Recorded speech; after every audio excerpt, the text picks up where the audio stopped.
Você sabe que vai ter redação no seu concurso, mas trava só de pensar na estrutura. Se sente perdido e sem saber nem como começar. Mas calma, hoje eu vou te mostrar um passo a passo que se amolda a qualquer redação dissertativa argumentativa que esteja incluída na grade do seu edital. Isso mesmo que você esteja saindo do absoluto zero. Então fica até o final desse vídeo que eu vou te mostrar um passo a passo completo para salvar a tua vida nesse concurso. Mas antes da gente começar, já deixa a tua curtida aqui embaixo e te inscreve no nosso canal para não perder nenhum conteúdo. E mais, compartilha esse vídeo com aquele teu amigo concurseiro que tem dificuldade na redação. Primeiro, você precisa entender a estrutura da redação dissertativa argumentativa em todos os editais. Independentemente do edital ao qual você vai se submeter, existe uma regra. Nós vamos dividir a redação em 3 partes: introdução, desenvolvimento e conclusão. Na introdução, você vai ter apenas um parágrafo. No desenvolvimento, você vai ter 2 parágrafos e na conclusão você retorna a estrutura de um parágrafo apenas. É importante lembrar que o parágrafo de introdução tem como principal característica a apresentação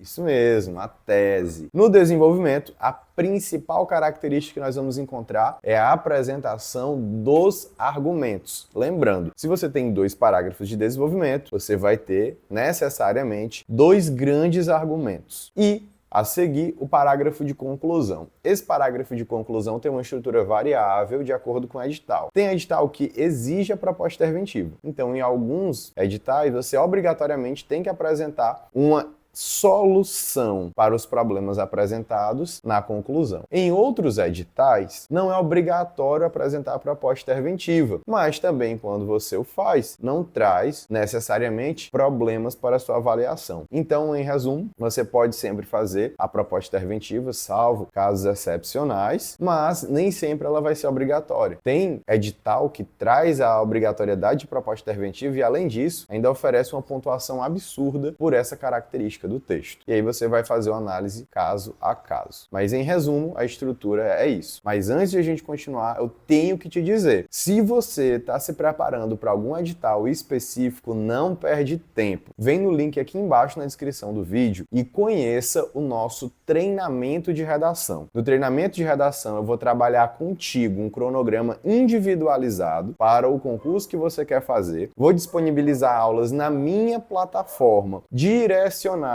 para o teu edital, explicando tudo num passo a passo sobre redação, e ainda vou disponibilizar os links mensalmente para as nossas mentorias ao vivo. É uma sala fechada, exclusiva para os alunos da mentoria, em que eu converso com todos vocês e tiro as dúvidas de cada um, isso durante todos os meses até o dia da sua prova. Mas continuando com o nosso vídeo, vamos em frente. Depois de fazer esse apanhado geral sobre a estrutura, eu quero te trazer a especificidade de cada um desses parágrafos. Na introdução, você tem 3 condutas. No desenvolvimento, você tem 4 condutas. E na conclusão, você tem, novamente, 3 condutas. Então, dá para dizer que a nossa redação segue 10 passos até a nota máxima, ok? Então são 10 passos que você precisa obrigatoriamente apresentar para atingir essa nota máxima. O primeiro passo de todos é contextualizar. Então você precisa de repertório sociocultural relacionado ao tema exigido pelo certame, certo? Você vai precisar, no dia da prova, observando aquele tema, trazer um repertório sociocultural. E isso, a depender da banca, sobretudo se for uma banca mais exigente, por exemplo, FGV, SESGRAN-Rio, FCC, SEBRASP, não adianta você inventar de trazer um repertório que não tem nada a ver com aquele tema, como se fosse um repertório coringa. É muito importante ter cuidado com isso. Há diversos candidatos que querem trazer um repertório que não tem nada a ver ali com o tema da redação e forçar aquele repertório a ser apresentado naquele tema. Muitas vezes isso não combina e acaba penalizando o candidato. Então escolha um repertório, pelo menos que esteja dentro do eixo temático. Se você quiser, já comenta aqui embaixo aula sobre eixo temático que eu posso depois gravar gravar um outro vídeo explicando como estudar redação a partir dos eixos temáticos. Mas depois de contextualizar na introdução, aí vem o segundo passo, que é problematizar a frase tema. E aí você vai pegar aquele tema que foi dado pela banca e vai problematizar. Você vai pegar o tema e dizer que ali existe um problema para a sociedade. Ou seja, um exemplo, desafios para o combate às facções criminosas no Brasil. Esse tema ele já vem praticamente com um problema pronto. Então você vai pegar o repertório e associar a esse tema, já problematizando a situação. Exemplo, todavia, vale destacar que no Brasil ainda há um problema gravíssimo de combate às facções criminosas que têm dominado as periferias. Ponto. Aí você já problematizou ali a sua temática. E o terceiro e último passo da introdução é direcionar os dois argumentos. Então, como é que você direciona? Você vai dizer que esse problema que você acabou de apresentar tem como característico, tem como causas, tem como ponto de partida duas situações. Por que duas, professor? Por que não três? Por que não quatro? Por que não só uma? Duas, porque você vai desenvolver cada uma delas nos parágrafos adiante. Então, essa situação, esse problema ocorre por conta do fator 1 e por conta do fator 2. Aí você tem os dois elementos que deverão ser desenvolvidos nos parágrafos posteriores, certo? Essa é a estrutura resumida da introdução. Agora vamos para os parágrafos de desenvolvimento. Mas antes de eu seguir, me diz aí, tu já deixou a tua curtida aqui embaixo? Por favor, vídeo completinho para ti, de redação, completamente gratuito. E você não me deu ainda o joinha? Deixa teu joinha. Professor, não tô gostando, não vou dar o joinha. Pois então me explica aqui nos comentários por que você não tá gostando do vídeo para eu poder melhorar e trazer no próximo melhor, certo? Então não deixa de interagir conosco. Mas vamos seguir. Nós temos aí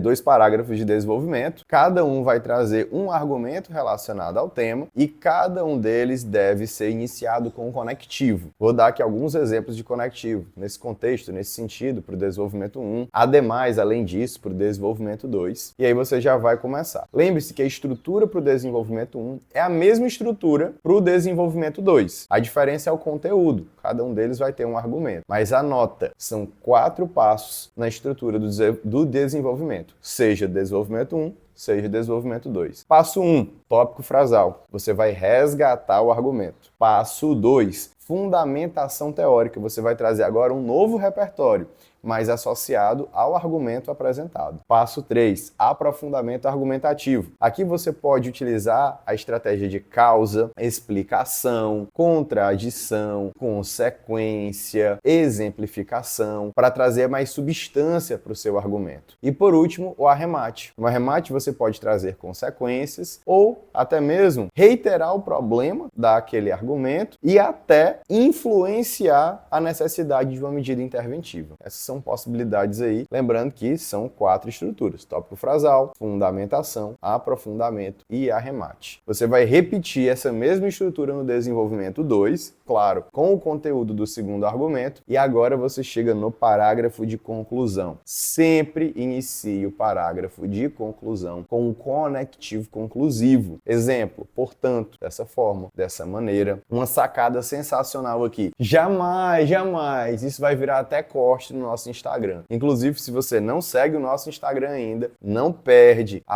@Prof. Vinícius Freitas, para você ficar por dentro de todas as pílulas de redação que eu explico com mais velocidade. São dicas rápidas, porque o formato da rede vizinha é um pouco mais dinâmico. Mas esse, com certeza, vai ser um corte que estará lá. Veja, não utilize o termo conclui-se na conclusão. Professor, por quê? Existe uma figura de linguagem chamada pleonasmo. E nesse caso é um pleonasmo redundante, não é artístico. Você dizer conclui-se no começo da redação é uma obviedade, uma vez que é um parágrafo de conclusão. Então não se espera coisa diversa do candidato, a não ser concluir o texto. Além disso, conclui-se não é válido como conectivo. Então uma sugestão é utilizar o portanto para iniciar o parágrafo de conclusão. Portanto, aí passo 1, você resgata o tema, para deixar bem nítido para o seu avaliador que você não tangenciou nem fugiu do tema. Portanto, vale destacar os desafios para a coisa X, que é o seu tema. fez esse resgate bem rápido, de uma linha e meia, aí você já passa para propostas interventivas. Você normalmente vai apresentar duas propostas interventivas porque você tem o problema do desenvolvimento 1 e o problema do desenvolvimento 2. Embora não seja obrigatório que as duas estejam completas, mas pelo menos uma delas é importante estar. Professor, mas minha letra é bem econômica, minha caligrafia é pequena, eu consigo fazer as duas completas. Melhor ainda, esse é o cenário ideal, maravilhoso. E como seria então uma proposta interventiva completa? É aquela que tem agente, ação, meio modo, detalhamento e efeito. São 5 elementos da proposta interventiva. Apresentou a retomada, apresentou as propostas interventivas, você agora só precisa fazer o